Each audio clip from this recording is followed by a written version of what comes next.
সারাদিনের ক্লান্তি নিয়ে যখন সন্ধেবেলায় বাড়ি ফিরি তখন তনুশ্রীর কথা ভীষণ মনে পড়ে। মেয়েটা বাড়ি থাকলে এখনই এসে জলের গ্লাসটা এগিয়ে দিয়ে বলতো, তুমি এসে গেছো, ফ্রেশ হয়ে নাও, আমি খাবার রেডি করছি। মেয়েটা নেই আজ 1 মাস হতে চলল। সামান্য বিষয় নিয়ে ঝগড়া, কথা কাটাকাটি, তারপর সেটাই এত বাড়াবাড়ির পর্যায়ে চলে গেল যে তনুশ্রী চলেই গেল বাড়ি ছেড়ে। দোষটা হয়তো আমারই ছিল। আমি একটু নত হলে সমস্যাটা সেখানেই মিটে যেত, কিন্তু সেটা আর হয়নি। ওই যে ইগোর প্রবলেম, ওটার জন্যই তো সব শেষ হয়ে যায়। মেয়েটা ছাড়া আজ সারা বাড়ি শূন্য, একাকিত্ব জাপটে ধরে এই বাড়িটার চৌকাঠ পেরোলেই। তাই এখন মাঝে মাঝে অনেক দেরি করে বাড়ি ফিরি, এদিক ওদিকে সময় কাটাই। সকালবেলায় নেলোর দোকানের খাস্তা কচুরি, দুপুরে অফিসের ক্যান্টিন, আর রাতে প্রায় না খেয়েই কেটে যায়। তনুশ্রীকে রোজ ফোন করি, কিন্তু কোনোদিনও ফোনটা রিসিভ করে না। ওর ভাই ফোন ধরে বলে, দিদি বাড়িতে নেই, পরে ফোন করো। এভাবে আর দিন কাটছে না। এবার এর একটা সমাধান করতেই হবে। ভাবছি এই উইকেন্ডেই একবার যাব নিশিকান্তপুরে, তনুশ্রীদের বাড়িতে। হঠাৎ ফোনটা বেজে উঠল। বার করে দেখলাম আননোন নাম্বার। হ্যালো, কে? হ্যালো, আপনি আমারে চিনবেন না? আমার নাম জীবন, আমি নিশিকান্তপুর থেকে বলছি। নিশিকান্তপুর থেকে? হ্যাঁ বলুন, কি ব্যাপার? বাবা, তুমি মেয়েটারে বাঁচাও, ওরা ওরা মেয়েটার সর্বনাশ না দেখা পর্যন্ত ছাড়বে না। তুমি বাঁচাও বাবা, মেয়েটারে বাঁচাও, দেরি করো না, আর দেরি করো না, অনেক দেরি হয়ে গেছে, আর দেরি করো না। কিন্তু কি হয়েছে তনুশ্রীর? ওরে ওরে, আচ্ছা তুই তাহলে মূল শয়তান? হ্যাঁ, তোর পেটে পেটে এত। এই এই ধর তো মালটা রে, ভালো করে ধর। হ্যালো হ্যালো, শুনতে পাচ্ছেন? হ্যালো, শুনতে পাচ্ছেন? Hello hello hello. কি হলো? তনুশ্রী কি কোনো বিপদে আছে? লোকটার কথা শুনে তো সেরকমই মনে হলো। নিশিকান্তপুর জায়গাটা মোটেও ভালো জায়গা না। কি হয়েছে তনুশ্রীর? না, আমার মনে হয় এখনই একবার বেরোনো দরকার। লোকটা যা বলল তা যদি সত্যি হয় তাহলে আমার দেরি করা ঠিক হবে না।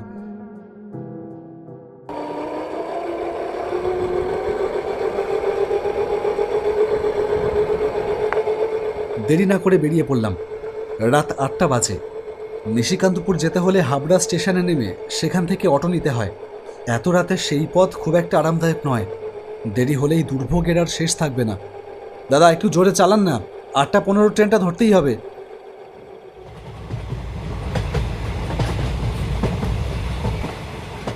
নিশিকান্তপুরে পৌঁছিয়ে শুনলাম আর এক বিরক্তিকর কথা। আজ আর কিছু পাবেন না, টোটো ইউনিয়নের সেক্রেটারি ছেলের বিয়ে আজ। সব অটোওয়ালা টোটোওয়ালা সবার নেমন্ত্রণ। 8টার পরে সবাই দল বেঁধে সেখানে গেছে। তাহলে বটতলা যাব কিভাবে? যমুনার ব্রিজ পার হয়ে চলে যান। কিন্তু সে ব্রিজ তো এখান থেকে 4 কিলোমিটার দূরে, অত দূরে যাব কি করে? তারা আমি কি জানি মশাই, দেখেন কি করবেন।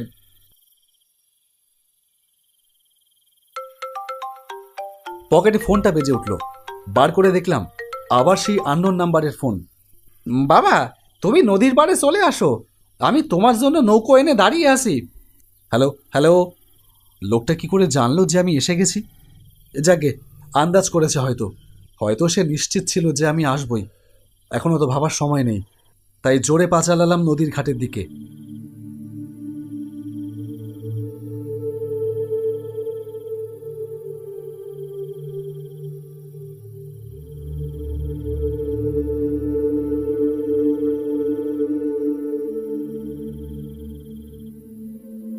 ঘাটে পৌঁছেই দেখলাম নৌকো নিয়ে ঘাটে বসে আছে একজন বয়স্ক লোক। 60-এর কাছাকাছি তো বয়স হবেই। আমাকে দেখে সে চিৎকার করে বলল, এসো, নৌকোয় উঠে এসো। হ্যাঁ হ্যাঁ আসছি। নৌকোয় উঠতেই নৌকো চালিয়ে দিল লোকটা।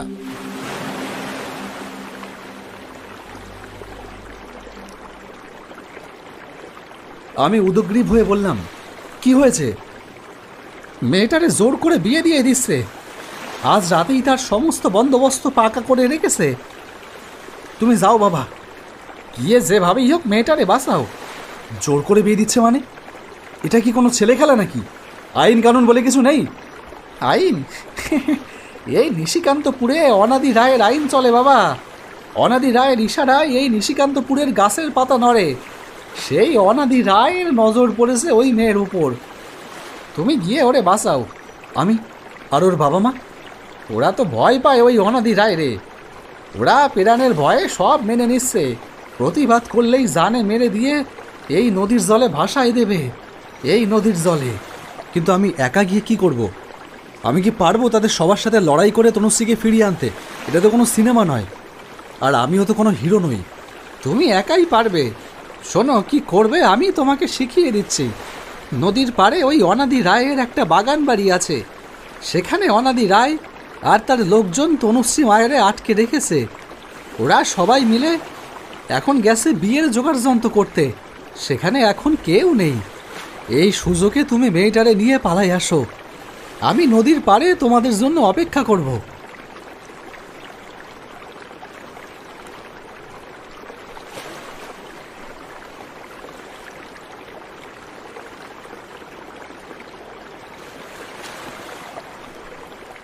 যাও, নেমে যাও। সোজা বাগান দিয়ে হেঁটে গেলেই সেই বাগান বাড়ি দেখতে পাবে। নদীর পাড় দিয়ে হেঁটে এসেই দেখতে পেলাম বাগানের ভেতর সেই একতলা বাগান বাড়িটাকে। আশপাশে কাউকেই দেখতে পেলাম না। বাড়িটার সামনের দরজায় তালা লাগানো ছিল না।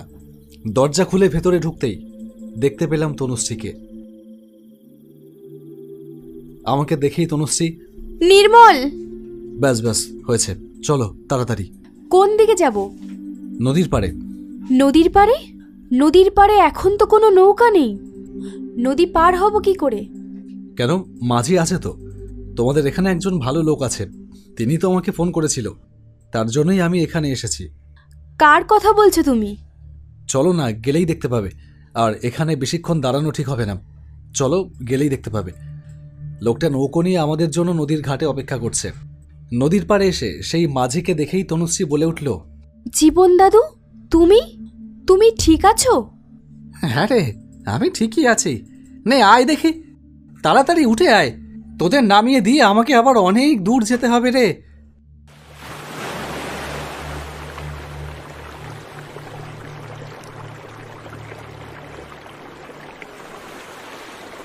লক্ষ্য করলাম সারা নৌকার উপর তনুশ্রী আর কোনো কথা বলল না। কেবল ফ্যালফ্যাল করে নৌকার মাঝি মানে জীবন দাদুর দিকে তাকিয়ে থাকলো। আমাদের নৌকা থেকে নামিয়ে দিয়ে জীবন দাদু বলল, যা রে মা, তোদের আর কোনো ভয় নেই। আপনাকে কি বলে যে ধন্যবাদ দেব? আপনার জন্যই।